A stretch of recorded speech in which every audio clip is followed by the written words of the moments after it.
So this is an example of appropriate technology, right? That is a concept that's been widely used in international development work, that the technology must match both the user and the need in complexity and scale. And by definition, it's small scale, and its use is intended to foster self-reliance and responsibility for your own welfare. That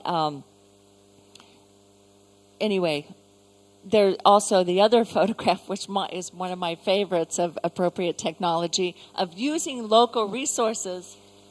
Here, weavers, they've made a spinning wheel out of a bicycle wheel. And people here are incredibly resourceful, right? They have ways of using, recycling materials and using them again for what we call repurposing, creating a new purpose for them. So that's appropriate technology, and how we can bring ideas like appropriate technology into our work.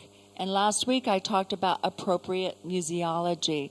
The work at Museum Pusaka Nias in making their storage area earthquake proof is an example of appropriate museology. And now people are coming from all over the world to study Nias. They have been for a long time. For a long time, people have come to study Nias architecture because it's so amazing. But especially after the earthquake, and that 80% of the houses, modern houses on the island, collapsed. It's a lot, right? Like, this is a family that lives in one of these traditional houses. But I think it's interesting that the houses, as you saw, are round. Some of them are more circular than this. The new houses that the UN agencies are building are modeled on the single family dwelling that has become a Western style house that has become pretty universal. That there's a room and then bedrooms. They're not open like the traditional house where everybody comes together, the extended family, lots of people are coming in and out, and so the UN is building houses for people, which is wonderful, right, and needed, but they're not adapted. The model of the house is not adapted to the local cultural context or architectural style. So this will have an influence on the social structure of the community, how people interact and how families interact, because they're not all living together. Maybe they don't want to. I don't know. I don't know if they like those new houses or not. So it's just an example of appropriate technology or what. Just some of the common elements or principles that we've covered.